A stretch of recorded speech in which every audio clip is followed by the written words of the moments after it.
Welcome into the College Football Overtime Podcast. You know what this week is, Abe? It's game week. We actually have college football that is going to be happening this week, so we can discuss some college football action right here on the College Football Overtime Podcast, and I'm very excited about that fact. I think it's going to be just a ton of fun. And this is the worst offseason in all of sports. I've said it a long time, for a very long time, especially on this podcast. This is the longest offseason. You get 12, 13 weeks of action plus bowls, right? This season, you get the college football playoff, and that's going to be a ton of fun. A year of immense change. But then the rest of the year, you are just have to sit there and wait. That's all you have to do. And now we finally have college football that's right around the corner. So what we're going to do today and a midweek podcast, so make sure you keep your eyes open for that one. We're going to do all of our previews. So we're going to preview our remaining conferences. We just did the ACC. If you missed that, go check it out on our last episode. But then today, we're going to do our Big 10 preview, and we're going to hit our Big 12 preview. And then later on this week, keep your eyes open for the the SEC preview, where we're going to go through the tiers of the conference and break it down, because I think that's going to be absolutely fascinating. But for today, it's going to be the favorite, the biggest challenger, the wild card, and a surprise team. But before we get into any of that, I got to welcome in my co-host, Abe Gordon. How you doing, buddy?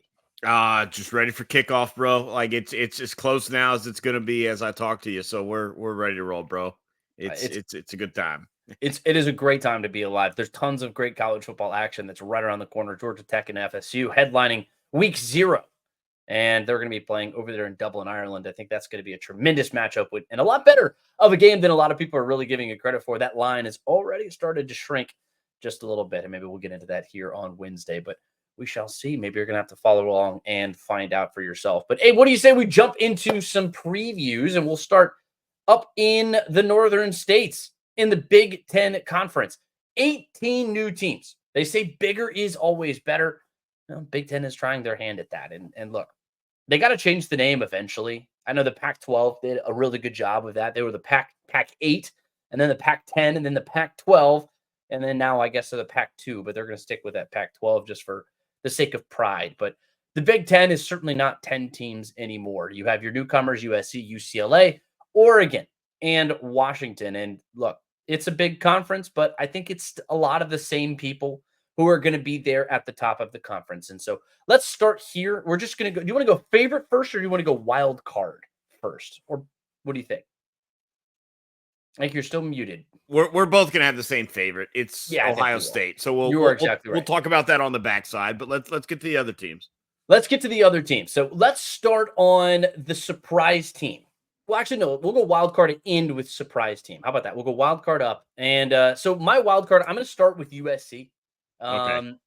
I think that they're going to be a really interesting team, because Lincoln Riley is a great coach. We know what he is. He's been kind of middling over there at USC. He's underachieved for what he was brought in there to do, which is to win national championships. And he has not done that. He didn't even win a Pac-12 championship while he was out there. Now he's in a bigger conference. Now he's in a better conference. And now he doesn't have Caleb Williams under center. But that hasn't really been a problem for him in the past, replacing talent under center. Now he's got Miller Moss, who just went out and threw for 6 touchdowns in the bowl game. I think they're going to be just fine. I don't think anybody's questioning the ability of Lincoln Riley to put together a competent offense. That's not my question. The question is if D'Anton Lynn, who came over there from UCLA just across the road, didn't even have to buy a new house when he picked up a new place to coach, can he be the guy to take them to that next level? He was able to do that at UCLA. He did a really good job of taking the island of misfit toys and turning it into a really competent defense, a really good defense. And this is a whole lot of nothing here of the USC staff. I mean, what they are going to have to do this year, they're ranked in like 130s or so on defense, but the offense is going to be solid. And I just want to see what the defense can do. Year 1 for Lincoln Riley is going to be very interesting either way. Yeah, for my wild card, I want to go with Iowa. And this is a team that is dangerous every year, but only to a point, right? Because they've been so limited by the offense. they made a change at offensive coordinator and have brought in Tim Lester. And I'm not saying that their offense is taking off and they're scoring 40 points a game, but I would like to see if it makes a difference in how competitive they can be against some of the upper echelon teams in this conference. You pair that with the potential of Cade McNamara staying healthy. And I think he is very talented, but he has got to stay on the field. They are completely lost if they lose him. But I think you potentially jolt up the offense a little bit. We know what Kirk Ferentz and company can do defensively. I'm interested to see if they put it together. And look, we could have gone with Penn State here too. Like that's another team. It's like if they ever put it together. But Penn State has its own set of expectations. Mm-hmm.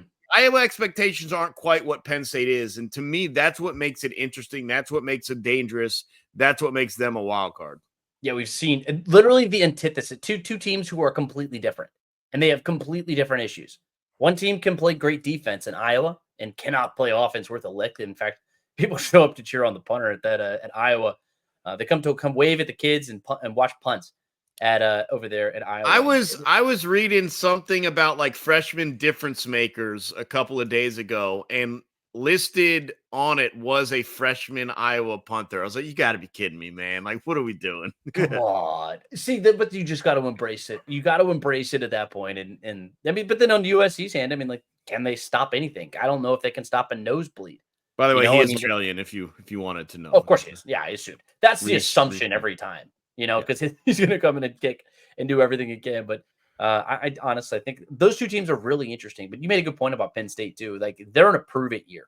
They have to come out and do something against the Michigans, against the Ohio States, against the top teams in the Big Ten. I don't have their schedule in front of me. I think they play Ohio State. I'm not 100% sure. Of course, you have the changes in the conferences and everything else. They've done away with divisions. I'll have to pull up that schedule and take a look at it. But they do. They play Ohio State. Oh, they do? I figured they did. I didn't think they played Michigan. Yeah, they got a stretch here. They're at UCLA middle of October. They have a bye week. They're at Wisconsin, and then no bye week before a home game against Washington State, home against Washington, or excuse me, Ohio State, and then home against Washington. That's not that bad. That's really interesting. Okay. I think their schedule is very, looking at it, their schedule is very manageable. Like right now, they've only got 2 ranked teams, one of them being 23rd ranked USC. That's on the road. That'll be tough. Ohio State at home, but their schedule is certainly manageable. And there's no reason if they can get past West Virginia in that opener, Garrett. Not a given. No, not a given. But there's no reason to look at this Penn State team and say, hey, this could be a 10-2 year without any surprises.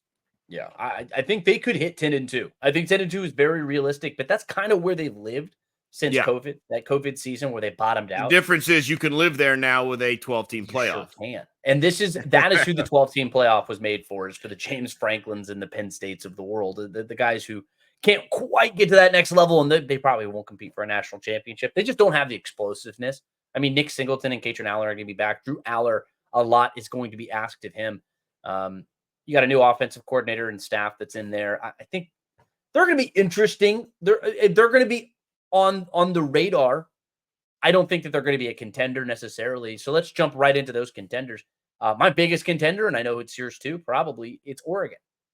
I mean, look, it's a new era in more ways than one. Say hello to the Big Ten, but also Dylan Gabriel, new guy on campus. No more Bo Nix, no more Troy Franklin, no more Bucky Irving. But at the end of the day, Dan Lanning is still the head coach out there. Will Stein is back on offense. He's got a new set of toys, just has a new backyard to play in. And I don't think that's going to change all that much. Tez Johnson, Evan Stewart came in from Texas A&M. Jordan James is back on rushing the ball. And the defense is solid. You have 2 of the best linebackers in the Big Ten. I think they're going to be really good. The biggest question, the offensive line too. The offensive line, they're built from the inside out. But that's where the biggest question comes. They lost some faces on defense, especially on that defensive line. They brought them and brought new guys in to try and supplement through the transfer portal. Is that going to be enough? I think it's going to be enough to get to a Big Ten championship game per chance. But when they play Ohio State, albeit in Eugene, in the biggest game in the history of that stadium, I think that's where we're going to learn everything that we need to know. I think there is a very good chance, though, that those two teams see each other 3 times. Would not surprise me in the slightest. Yeah, I look, Oregon is the answer here. Like, they are Ohio State's biggest competitor, but they are not without a ton of questions. And that's kind of, I find it really difficult to place them kind of up in line with that. And when we get to the other conferences, I think you'll see, I wouldn't be overly surprised if our favorite in the other conferences doesn't end up winning the conference. This is a situation where I would be pretty surprised. I really would be. And so I am interested in Oregon. They do seem to be like the default next best team, but I just, the gap, it just feels like there's a massive gap. And I don't know if I'd say that about, we talked about the ACC a couple days ago, where Clemson is, if we're Florida State's the favorite there, where Clemson and where potentially Miami could be, doesn't feel like a huge gap. We'll get to the Big 12 later on. We'll get to the SEC later this week. But look, what we're going to talk about the SEC, we'll talk about Georgia, Texas, and Alabama. It's not one and then a massive gap. There feels like a massive gap in this conference. And so I know by default Oregon is there. Look, a lot of people have them incredibly high, ranked 3 or 4 in a lot of preseason polls. I understand that. But for me, just losing what they've lost, I just have to see it. I've got to see it before I really trust them to contend. But yeah, they are the one team that I think potentially could be in that discussion.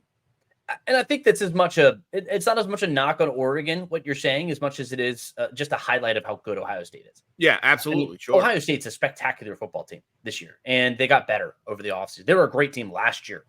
So let's just jump right into this because, I mean, these are the two best teams in the conference, so we might as well just loop in Ohio State to this discussion because, look, Denzel Burke said it during the spring. He said this team is natty or bust.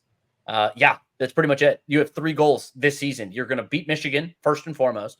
You need to win the Big Ten, second of all, and then win a national championship. Those are your 3 goals. And if you accomplish, if you don't do the first thing, then you have to do one or both of the next 2 things in order to make this a successful season. Whether or not Ryan Day is under the gun is not the question. It's whether or not he's on the hot seat or not. I mean, whether you agree with it or not, I mean, it doesn't matter. I ultimately don't know where you're going to find a better quarterback, or excuse me, a quarterback coach, offensive coordinator, and head coach all in one than Ryan Day. He's about as good as it can possibly get. I mean, like, his teams have been at the highest level, and everybody who comes around and says, "Oh, well, Lincoln Riley's doing it." At the same time, Lincoln Riley has never really put together a solid defense. The Ohio State Buckeyes on defense averaged 11.2 points per game allowed last season.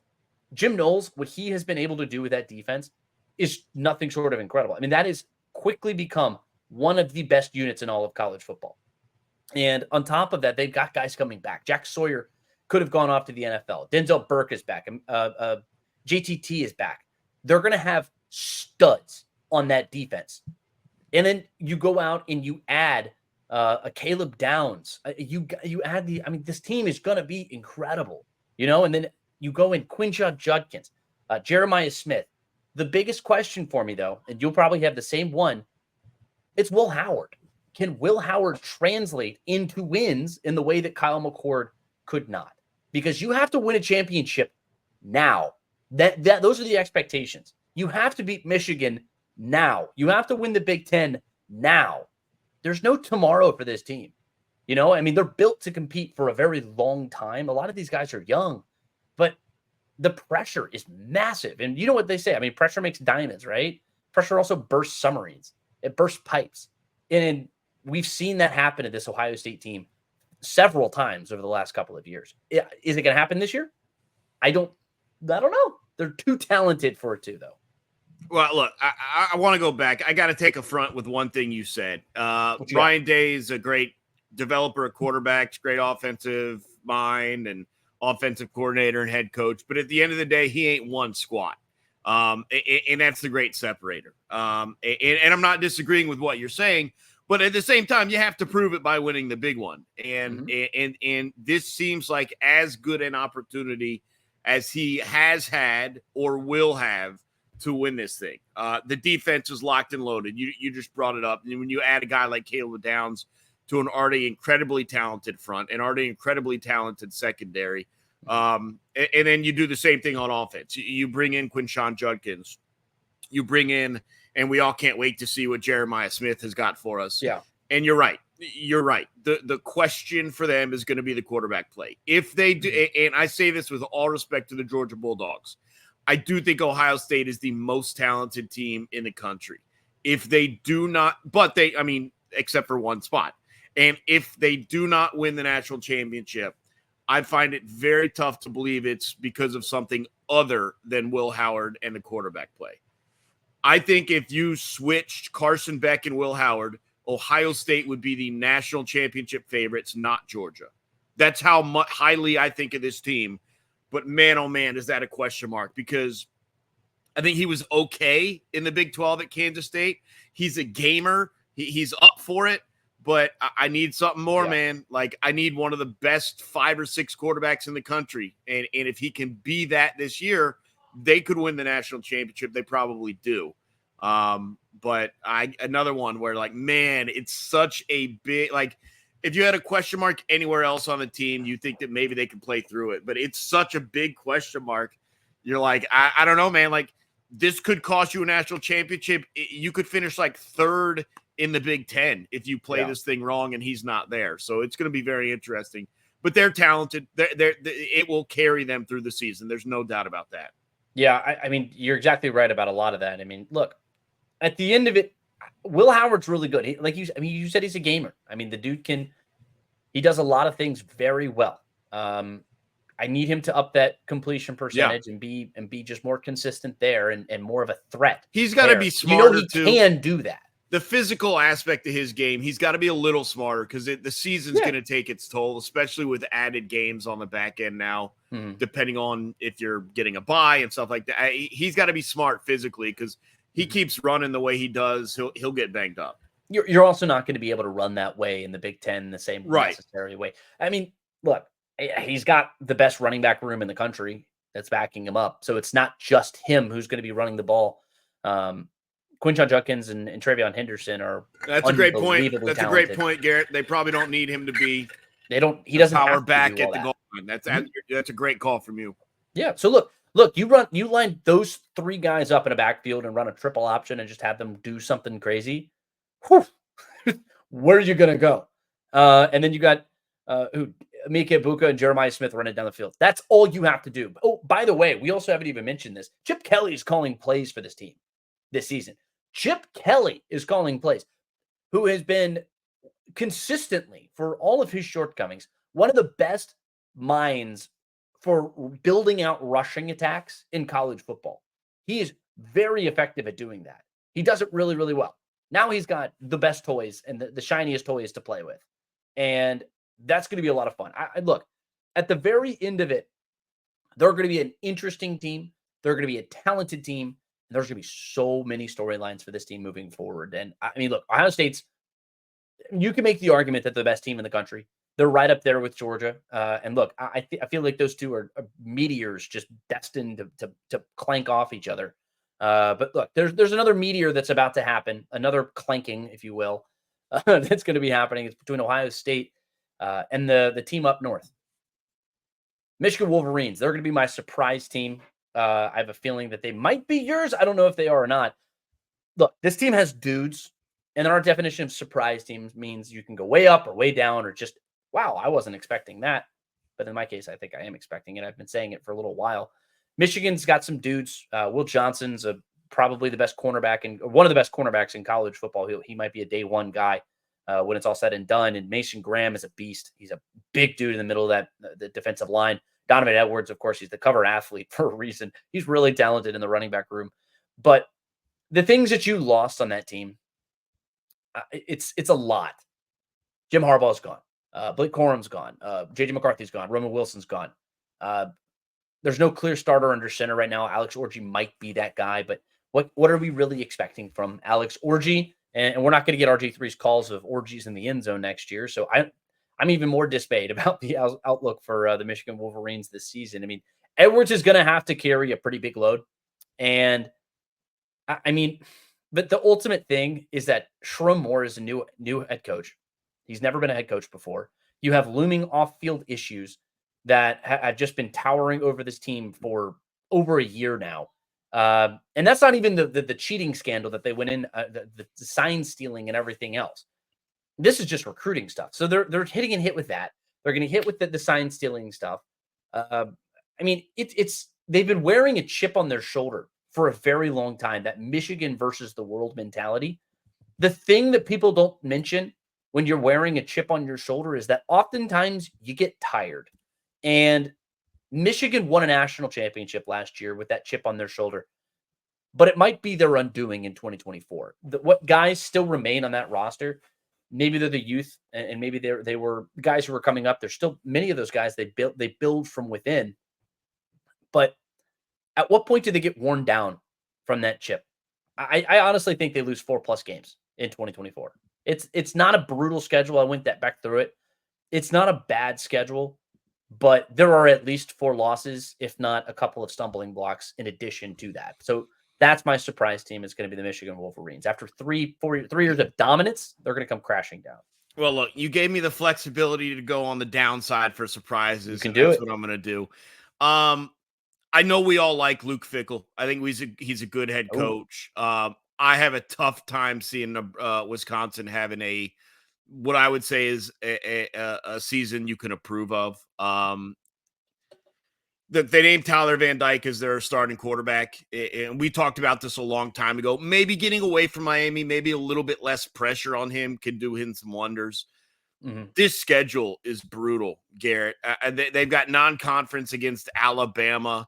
Mm-hmm. They play at USC, and they've got a stretch in late October and into November where they're playing home against Penn State, at Iowa, and then home against Oregon. There's a bye week built in there as well. We want that next step for Luke Fickell. I think we've seen what Wisconsin has been, and not too distant, where they were almost always 9-3, 10-2. And we thought maybe with Luke Fickell, they could get back there pretty quickly. And I'm not saying they won't ultimately get back there. I just don't think it's going to be this year. It's a brutal schedule. I don't know if they've got the talent right now. I haven't seen it from their run game in recent years the way we used to see it. So I think Wisconsin is going to be a surprise. I think we all expected this program to take a step forward under Fickell, and ultimately it might. I just don't think it's going to come right now. I like Tyler Van Dyke in that sort of fun and gun type of offense that they're going to be doing with Luke Fickell. I think Tyler Van Dyke is the epitome of unrealized potential, and I think he could be a really good player in that offense. There's also a lot less pressure for him to come in and be that guy. I mean, when you're at Miami, there's a lot of pressure. There's a lot of people looking at you. There are a lot of people who are expecting you to fail, cheering for you to fail. That's not necessarily going to be the case up there at Wisconsin. He's got a ton of arm talent. He's dealt with a lot of injuries. I think he is the catalyst for that team, one way or the other. That's a good call, though, because the schedule is terrible. The schedule is really tough. But that matchup against the Bama, that's going to be a fun one. But, that does it for our Big Ten portion of the preview. Did you have anything else you wanted to add to the conference in general before we move on? No, I look, it's just going to be fun watching this many teams welcome in, Oregon and Washington and USC, and I'm ready for it, man. It's kind of chase the leader too. It's everyone's in line to take their shots at Ohio State, and I don't know if anyone's going to measure up. We'll see, because you made a good point, and it's something that we've talked about on this podcast a few times. It's the fact that there are, in a lot of conferences, in one conference you have clearly defined tiers of where teams are, and occasionally there's fluctuation, and teams go up occasionally, and sometimes they go down. The Big Ten has been very consistently Ohio State, Michigan, everybody else. Penn State is in that second tier, really. But outside of that, maybe an Iowa can jump up in there occasionally in past years. But for the most part, it's not been a very consistent theme with those teams out there. I mean, you're just not sure who that team's going to be on any given year. And oftentimes you have your top tier and then everybody else, and it's just kind of miserable, and nobody else is going to be competing with them in any stretch of the imagination. But you know what? It's not just the Big Ten that went through and had a lot of change. Yeah, the Big 12 also added a lot of teams. In fact, a lot of people speculated that the Big 12 was going to cease to exist just a few years ago when Missouri and Texas A&M started leaving and teams started moving and darting away. Nebraska was gone. Then Colorado was gone. Well, the Big 12 survived. The Big 12 has thrived. and they are still alive and kicking. And in fact, the team that stole some of those teams, the Pac-12, is one that's almost right there on the dire straits. So the Big 12 has some newcomers as well. Of course, you have your Utahs, you have your Arizona State. I'm going to forget a couple of them. I'm off the top of my head. Colorado is back into the fold. I mean, this is going to be an interesting conference coming into the 2024 college football season. Is a new team going to win the conference? I think if we look at it that way, there's a chance that Oregon wins the Big Ten. There's a chance that Texas wins the SEC. But I think the favorite, and I'm going to start right here, Abe, and go all the way down. The favorite is going to be a newcomer. And it's the only instance that the favorite in the conference, in my opinion, is going to be a newcomer. It's Utah. And it's because of Kyle Whittingham. It's because of Cam Rising. And it's because the defense is going to come back and be really, really good, like it always is. Cam Rising is the missing piece. He was the engine of this team. And last year, it was clear that it was an engine or car without an engine. He was badly missed. This team just was not the same team, but they still competed at a really high level. Ironically enough, they were still able to stay in a lot of football games. And if Cam Rising was on that Utah team, we could be looking at Utah as a serious spoiler in the Pac-12 conference last season. But now you got to replace some pieces in the rushing attack. I'm not super worried about it necessarily. Last year, they played a safety in that role, and they did pretty much okay. That's just the effect of really good coaching. The defense has to replace a couple spots in the secondary, but it may end up being the best unit in the Big 12 regardless. It comes down to Cam Rising, and it comes down to Kyle Whittingham. That's who that team is, and that's why they're the favorite in the Big 12, in my opinion. I have Utah somewhere else on my list. So I'm just gonna, since you tallied them, I'm just gonna tell you I have them as my wild card. Okay. And it is because is Cam Rising healthy? And I just have to see it because we did see what that team is without him. The other question I have is that the Big 12 is going to be a little bit more offensive, and I do wonder a little bit about Utah's defense's ability to hold up and their offense's ability to keep up. But again, a lot of that gets answered with Cam Rising. I'm just kind of stuck on seeing he's been injured every year for what seems like half a decade there. I just want him to be healthy and get through the season. My favorite is Arizona. I know they're dealing with the quarterback, the head coach change there. But I just think they have the best quarterback in the conference. I think they have a lot of other pieces, and I just like the way they trended the end of last year. I don't know how much momentum carries over, but if it does for anyone in the country, it feels like it would be carrying over for them. So I'll go with Arizona as my favorite. That's interesting because I actually have them as my wild card. Okay, we flipped. We just flipped. Which Yeah. I think is really interesting because, I mean, look, Noah Fifita and McMillan, I mean, like that Fifita-McMillan pairing, I've said it on this podcast several times. It's the best, probably the best returning pairing in all of college football. It's really damn good. All right. And at the end of the day, quarterbacks solve a lot of problems. And I think that that's going to be a really good offense. I'm not too worried about what the offense is going to do. But Brent Brennan coming in, what's he actually going to be? I want to say he was at San Jose State last year. He was a fine coach there. He was a finalist for this job, and Jed Fish ended up getting it. And then now, ironically, now he's going to be the new head coach as Jed Fish is darting off to the Big Ten to coach Washington. I still got to get used to saying something like that. It's a weird order of operations on that. But look, it's just uncertainty, and then the defense is replacing some pieces. But your quarterback is back, and your wide receiver is back. But behind those guys, I do have questions because this team was very bad, and it's historically very bad. You know, I mean, you're a Noah Fifita injury, and God forbid that ever happen, away from being a really bad team. You know, and when you have that kind of situation and a new head coach, I just have question marks. I mean, and for as good as many flowers as we handed Jed Fish, this is also the guy who didn't start Noah Fifita in the first place, you know? So how we saw how bad they looked in those games leading in. So I just have some questions there, but let's jump into our, I guess since we've already hit our wild cards, let's jump into your biggest challenger because I think we might be agreeing here. I just have a feeling just based off of who hasn't been mentioned, and maybe we're not. But my biggest challenge is going to be Oklahoma State. Nope. No, all right. Well, that's something that I love about the Big 12 this year. Just let me make that point. It is wide open, yeah. It is wide open, and you probably have 6 teams up there at the top who can really compete for this conference. Kansas State's right up there. Arizona's right up there. Kansas is right up there. Oklahoma State's right up there. Utah's right up there. Some people will say Colorado. Those people probably don't watch a lot of college football. But Oklahoma State is that team that was in this game last year. They were almost there. Well, they got smoked by Texas, but Ollie Gordon's back, 1,700 yards for that guy. 19. Speaking of guys who didn't really have a big workload at the beginning of the season, he only had 19 carries in their first 3 games. He averaged 24 per game after that. The dude is the best running back in all of college football. Somebody who you can just hand the ball and let some magic happen. And another guy, I mean, Alan Bowman just has to be solid. He has to keep them ahead of the chains. He has to keep them honest on defense. And then Ollie Gordon, if he stays healthy, this team is going to be really damn good. The defense struggled a little bit last year. They were just inconsistent. But you do have some experience coming back, and I think they should be a little bit better of a unit this season. I'm interested to see what Oklahoma State can do. I mean, Ollie Gordon is the ultimate X factor. Of course, he had the DUI over the offseason. I don't know what's happened with that. I haven't heard of it, a suspension, or whether anything's going to happen. I know Gundy's already come out and said that he's done what Ollie Gordon did 1,000 times.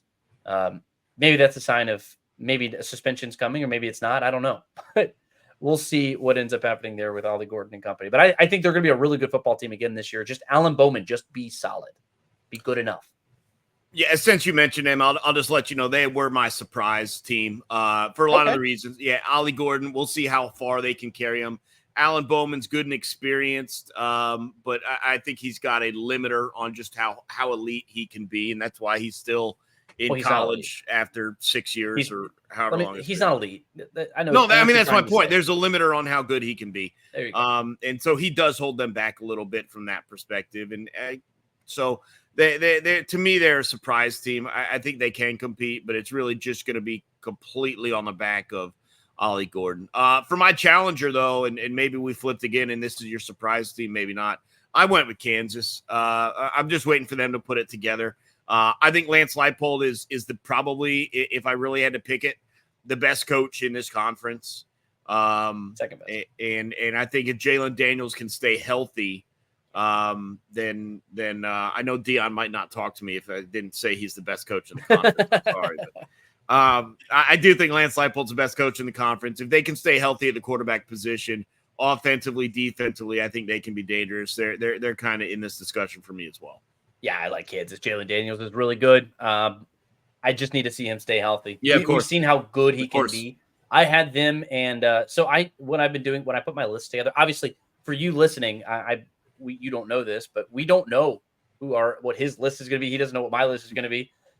So I have team A and then team B and then team C. And I can just, I just play them up and I just talk about them whenever they pull up. But look, because I have Arizona, Kansas State, Kansas. I didn't actually have anything written down because I don't think that I think they're just in that middle tier. I think they're going to finish 4th in the conference. I think they're a good team, but I don't, Jalen Daniels is going to be good. I think if he can stay healthy for an entire season and he can just be Jalen Daniels for a whole season, I think they're a very good team. I think they're a team that could potentially challenge for the conference, but I just don't. I struggle to see them as a better football team than Oklahoma State or Utah, just because. And then there's another wild card that I want to discuss really quickly before we get into the surprises. Kansas State, Avery Johnson under center, he effectively forced out Will Howard, and can he get them to that elite level? He's quick as all get out. The guy can run the ball really, really well. And DJ Giddens is going to be back in that running back room as well. And you have a new offensive line that you're going to have to run behind this year. I have some question marks with that one. And Colin Klein's also off the Texas A&M. So you have a brand new offensive staff. It's going to be interesting to watch that team. I think, like I said before, there's a lot of really good teams in this conference. I just don't know if there's that great or elite team necessarily. But there are a lot of really good teams, good to really good. But let's jump into our surprise team. I'll let you. I'll hand it over to you. What you got? Well, I already mentioned mine. Mine was did. Oklahoma State, so it's on That's you, brother. That's right. That's right. So I'll finish strong. Let's finish strong. So Iowa State, Rocco Best, he said he broke a freshman record last year, and not a lot of people were paying attention to the Cyclones. Um, he set the freshman record for yards, for completions, for touchdowns. Now all of his targets are back. On top of that, the defense is back, and they're allowing 23 points per game last season. They might be a little bit better this year. I'm very interested to see this team take another step forward. I think that they could potentially shock some folks and jump into that contender category. I don't know if they're going to be quite there yet, but Campbell's a great coach. A lot of people had him on short lists to be coach of the year, to go be the next coach in the NFL, to go be the coach at Ohio State. He didn't go anywhere. He's still at Iowa State. He's still a really damn good coach. Some people just have short memories. And I think Iowa State is going to potentially be a really damn good football team in 2024. Yeah, interesting choice. Becht has definitely grown throughout the year, and you're right. Matt Campbell's star has faded, but that doesn't mean it wasn't rising for a reason. And so, interested to see. There's a lot of teams, like we talked about it, just to kind of sum up my thoughts on the Big 12. There's like 6 or 7 teams that could win this conference. It is the opposite of the Big 10 in terms of there's one team, and I'd be shocked if anyone else. I don't think you could name hardly, but I mean, yeah, there's 5 or 6 teams that maybe would shock me if they won this conference, but there's probably 7 or 8 that wouldn't. And so, and the other thing is, it's going to be incredibly compelling because there may only be one playoff spot for grabs here, maybe 2. I mean, you'll see how the season plays out in the ACC and in the other conferences, but like it may just be like a crazy mad dash for that conference championship because there may be everyone racking up losses 3 or 4 per side. So it could be a very wild season in the conference as well. So it's a perfect example of one of those conferences where it might cannibalize itself. And that's something that's happened to the Big 12 in the past. It's something that absolutely happened to the Pac-12, where no clear team differentiates itself and sets itself above. And then it ends up setting the entire conference back and setting this, I don't know, bad example, or I guess not a bad example, but it makes the rest of the conference look like it's weak. And in reality, it's just a lot of pretty good teams, you know, a lot of solid football teams. I see both puppies. If you're watching on YouTube, both dogs have made an appearance on the podcast. Of course, Chipper there. My Dixie's here underneath my feet. She was getting kind of scared, so we had to bring her up here, give her kind of a little shout out. But Chipper, of course, we love Chipper, who we've seen her on this podcast a couple of times. But look, I think the Big 12 is going to be a lot of fun. It's going to be very interesting at the very least. The Power 4. And we have hit on our conference previews now for the Big 12, for the Big 10. We both have Ohio State winning the Big 10.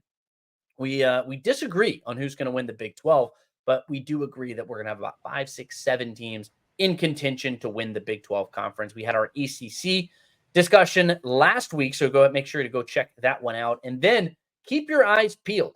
Later on this week, we are starting off our double podcast series. We're going to be talking a lot of college football because I can't get enough, and I know that you can't either. That's exactly why you're sitting here listening to us, watching us, whatever you are doing. Thank you for joining us. SEC discussion. That is going to be coming up on Wednesday. Set your notifications. Just make sure you're alive and well and, listening to the College Football Overtime podcast. It's been a lot of fun. Thank you so much for joining us. Abe Gordon, thanks so much, my friend. We will see y'all on Wednesday where we talk some SEC football. Very excited for that. I hope you'll join us too. Thanks so much for listening. We'll see you again on Wednesday. Thanks, y'all.